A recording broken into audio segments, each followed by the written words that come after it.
Guys, great to see you all. As I said, Glenn is watching. One of you will be fired at the end of the show. So we are grading answers on a curve. But thank you all for being here. By the way, how awesome was it that I have Caroline Leavitt tomorrow? You guys filled that new media seat. Was it like a big deal for the Blaze, Matthew? Yeah, it was amazing. I mean, I think that for a lot of people at Blaze, as so many other conservative media outlets, they had wanted this for years, and then all of a sudden, the golden age is here. So it feels good. And by the way, not only do I not want to lose, I just want the Cadillac Eldorado. Yeah. Well, it's full disclosure, it is used. It's not one of the new ones. This is sort of old. We were able to secure it on Craigslist, and it's a lease. Jill Savage, among the folks at the Blaze, are you guys, like, from a company standpoint, say, hey, can I go up and sit in the new media seat, or can I go up? Because I kind of wondered this when they opened it up. Would people want to come up and travel and be in a White House briefing? Or is it, hey, I want someone from the company to do it, or I want to watch? I mean, like, is there competition or interest among other people at an outlet like the Blaze in coming up to the White House? Well, it's still very early on right now, and Chris Bedford is our D.C. correspondent and our political editor out there, so he got the first crack at it. But I'm sure as time goes on, Sean, that a lot of people here in Dallas, where we're located, are going to be like, you know what? Maybe you should fly me out to Washington, D.C. Maybe we should be the people that are going out there. Chris Bedford can't have all the fun, right? Like, no. We're fun people. We can ask good questions too, Sean. Sara Gonzales, you got that background that I love.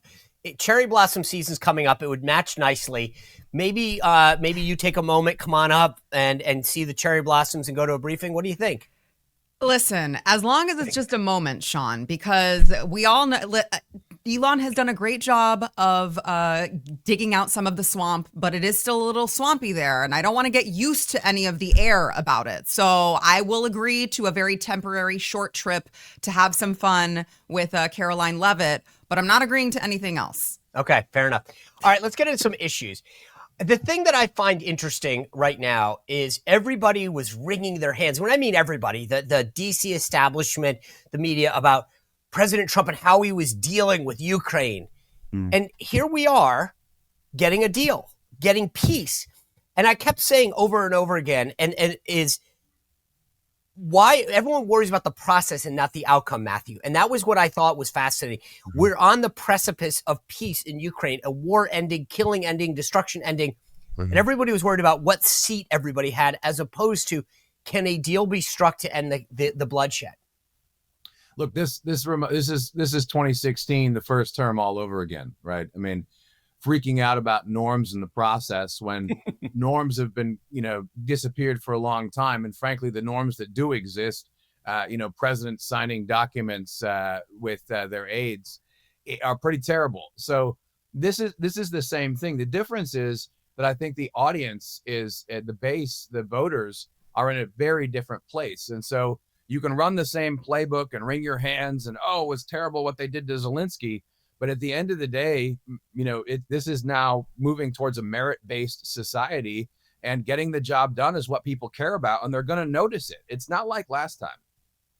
The thing that's so funny, I mean, we talk about norms, and Jill, Speaker Johnson, there's a lot of concern about whether he'd keep the team together. And this week, we saw the House pass again, -1. Right? Tom Massie voted no, but the continuing resolution to keep the government open, the Freedom Caucus got on board. And I sort of am giving, Matthew mentioned the Trump first term, and having been there wasn't a sense of team, not just within the White House, but overall in the party. And one of the things that I think is starkly different is that everybody seems to be on the team. And yes, Tom Massie voted no, but it wasn't because he's opposed to it. He just generally doesn't like government spending. But everybody else was on board. And I think that's kind of missed in the narrative right now. Well, Sean, we're so close to the weekend here as, just normal working people. But the members of the House, they're already off, right? They were like, we did so much work. We got a CR passed. We were already going to take the Thursday and Friday off, but they even just took Wednesday. They were like, you know what? We've done so much this week. We're just going to give ourselves that extra day off because, in D.C., you can only work so hard for so long. But there is a sense of camaraderie right now in the Republicans because Donald Trump went out and got the mandate that he got. So right now, everybody has to play ball with Donald Trump. He can come down and you can't be that one lone person, right? Thomas Massie is kind of the exception. We already knew who he was and that he was going to be the no vote. He's always going to be that guy.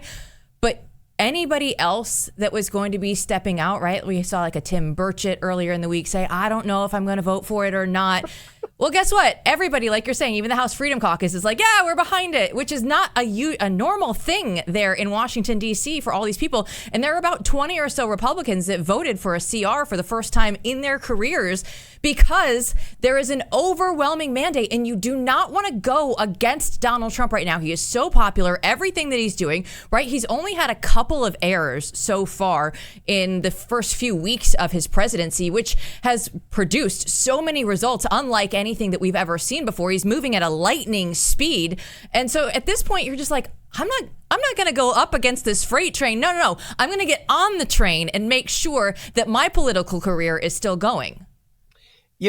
Sara Gonzales, to Jill's point, I feel like the Trump team was like, we're not just letting Tom Massie vote no. Chris LaCivita, his campaign manager, went out there and said, like, all right, we're going to primary you. And Donald Trump doubled down on it and put out a thing. And yet a lot of people in the MAGA universe came to Tom Massie's defense. And so it's sort of this interesting dynamic here, which is we're going to pressure you. But also a lot of people, I don't know, I guess what I'm asking is, do you think that Massie's getting a pass because it's a purity thing? It's not a I don't like Donald Trump thing. It's a I just don't like government spending, and therefore I'm voting no. I'm still on the Trump team, though.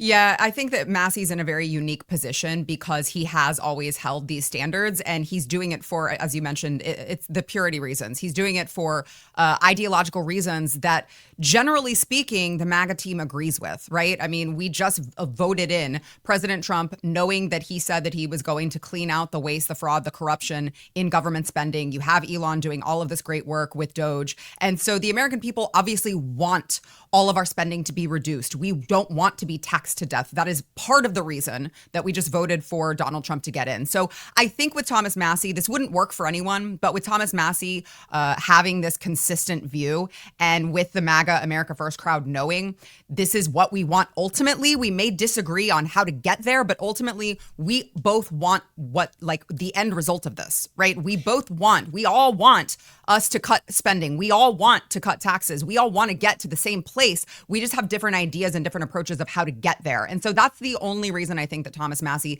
is getting this passed. And I will add, Sean, I love Donald Trump and I love what he's done so far.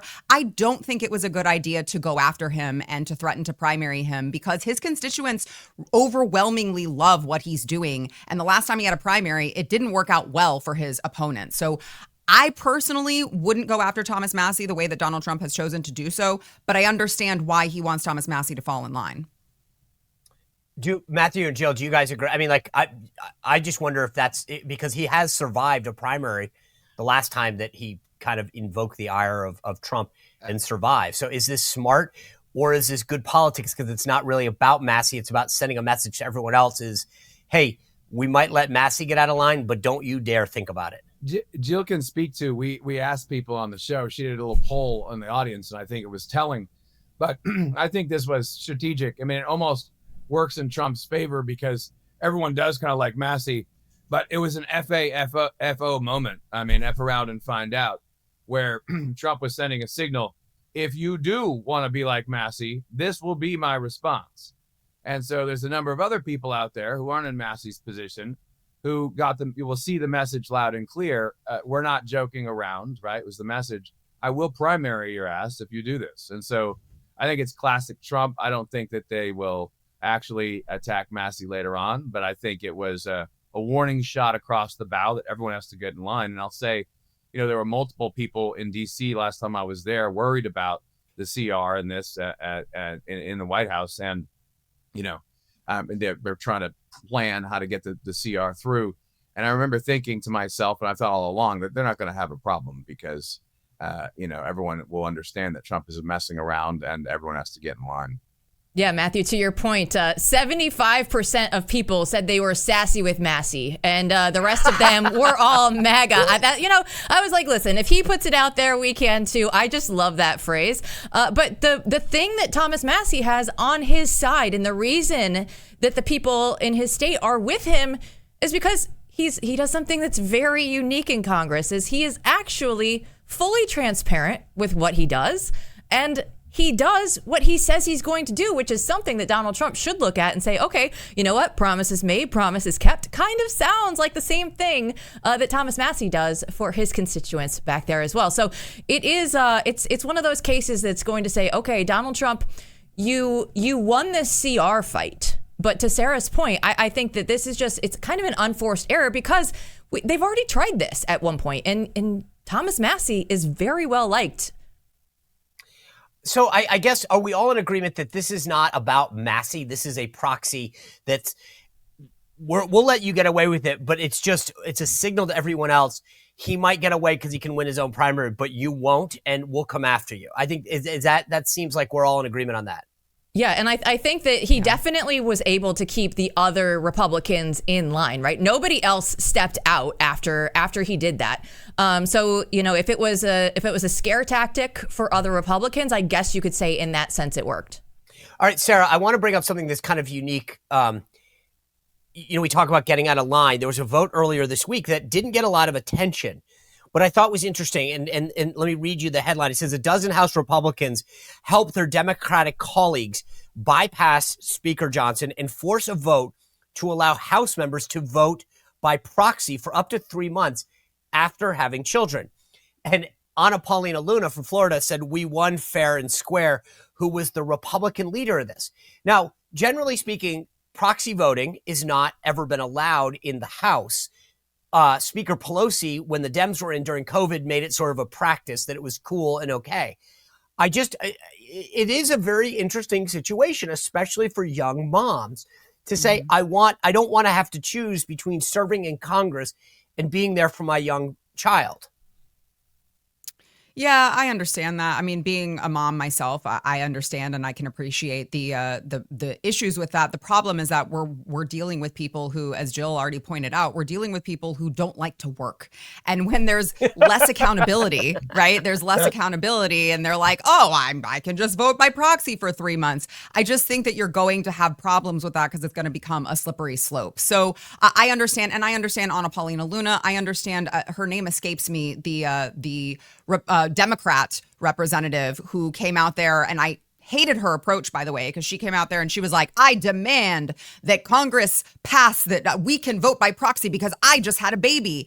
And I can appreciate the young mom's struggle. But at the same time, you can't expect Congress to change everything just for you because you decided to have a family. So it's a really hard thing to balance, but my problem is the slippery slope aspect, that I can understand and appreciate a new mom wanting to stay home with her baby and not wanting to choose between, serving in Congress and being a mom. I can appreciate that. It's just the slippery slope that I'm concerned about with a bunch of people who really, they seem to be allergic to work for some reason.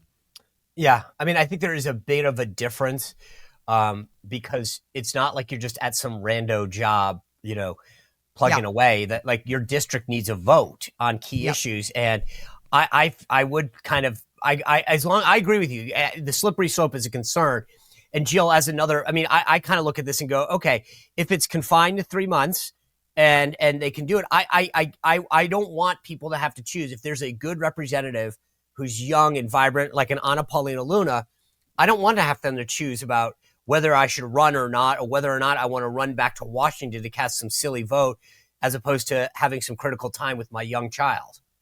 Yeah, no, and I do see both sides of this issue for sure. But just to go through one more time and just to double down on the Congress doesn't work thing. If you're in the House, their first 5-day work week doesn't come up until the month of June. Sean. So if you're a working mom out there and you're just trying to get by, and you're in a regular job just to feed your family, And then you look at Congress and you say, I'm sorry, wait, you make $174,000 and you can't figure out like a 3 or 4 day work week for most of the year until we get to the summer, right? Like there's so much that is happening right now and so many big bills that are up that we do need to make sure that there is adequate representation for everybody in their districts. But I do remember this kind of came up as well with Byron Donalds. He went out and did the Bill Maher interview and he was skipping out and they said that he was having proxy votes. So you can see definitely that there would need to be very strict stipulations on this. And even if it is a time frame is 3 months, is that the correct amount of time? I don't know at this point, but I do see that you want to side with working moms. But again, Congress, it's very hard for me to just say, oh no, we need to give Congress more benefits and more of this and more of that when the people in their districts are still struggling to do the same things. Well, if you enjoyed this content, make sure to like this video, subscribe, and click the notification bell to get more.